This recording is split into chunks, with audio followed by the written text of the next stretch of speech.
pertanyaannya. Dimulai 1 menit dari Anda berbicara.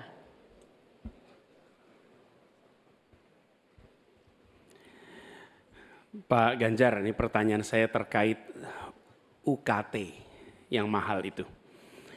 Kampus memang seharusnya merdeka dan memerdekakan. Dan kampus merdeka itu baik, tapi bukan berarti merdeka untuk menaikkan ongkos. Bukan berarti menggunakan segala cara untuk bisa mendapatkan dana dari mahasiswanya. Nah, belakangan kita mendengar fenomena ini. Bahkan ada yang kesulitan membayar UKT sampai harus malah dianjurkan untuk menyelesaikan lewat pinjol. Nah, bagaimana pendapat dan pandangan Pak Ganjar melihat problem pendidikan tinggi di Indonesia ini? Silakan Pak Ganjar. Ya, silakan waktunya 2 menit Pak Ganjar untuk menjawab. Terima kasih Pak Anies. Yang pertama, hentikan liberalisasi pendidikan. Hentikan hari ini. Berikanlah kepada para mahasiswa kita proporsi yang benar. Kenapa Ganjar Mahfud punya program 1 keluarga miskin, 1 sarjana agar mereka tidak direpotkan pada persoalan ini. Dan Pak Anies tadi betul, ikhtiar para mahasiswa hari ini agar dia tetap bisa sekolah adalah ngutang. Dan pinjol ternyata menjadi problem, dan saya sepakat kami diskusi beberapa waktu lalu dengan para mahasiswa di Jogja, ini menjadi cerita utama. Pak Ganjar, apa kemudian yang bisa kita dapatkan ketika kemudian kita harus memacu diri agar nasib kami jauh lebih baik?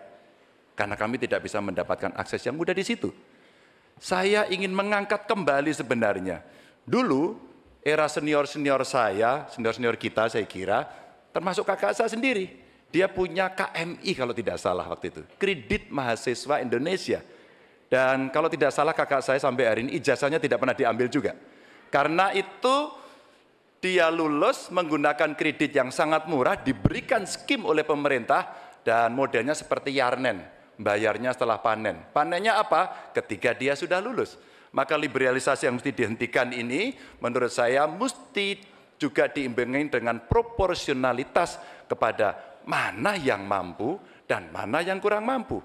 Yang kurang mampu mesti mendapatkan intervensi dari pemerintah, dan tentu saja apa yang mesti dikerjakan oleh perguruan tinggi pun dia harus bisa menunjukkan bahwa UKT ini dengan klaster-klaster pembiayaan seperti ini diperuntukkan untuk kalangan yang memang sesuai dengan strata mereka. Begitu. Cukup? Baik.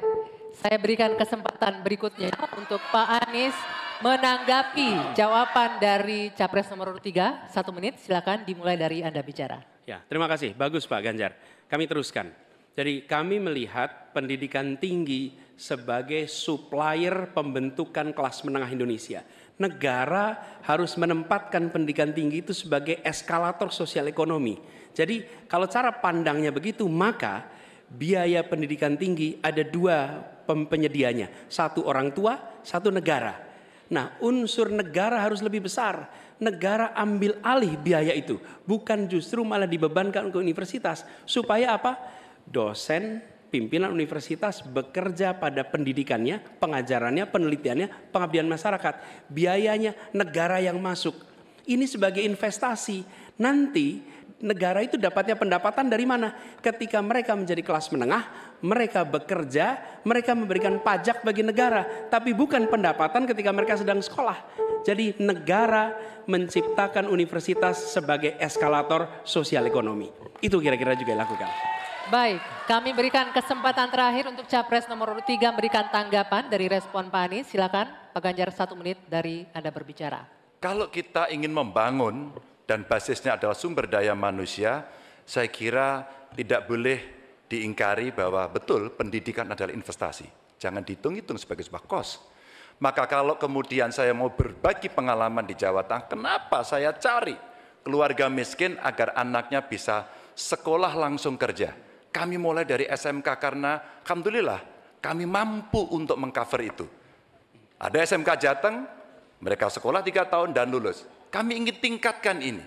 Kemana? Ke perguruan tinggi. Agar mereka kemudian bisa jauh lebih baik lagi. Dengan cara itu, ruang-ruang publik kehadiran negara khususnya dalam bidang pendidikan inilah yang bisa kita berikan kepada mereka. Hari ini yang kita tuju adalah bagaimana kebijakan ini berpihak kepada yang lemah. Apakah itu si miskin, apakah itu kelompok perempuan, apakah itu penyandang disabilitas. Sehingga mereka bisa mendapatkan akses pendidikan tinggi dengan murah. Baik, silakan selanjutnya. Selanjutnya hadirin sekalian, calon presiden nomor urut 2 Bapak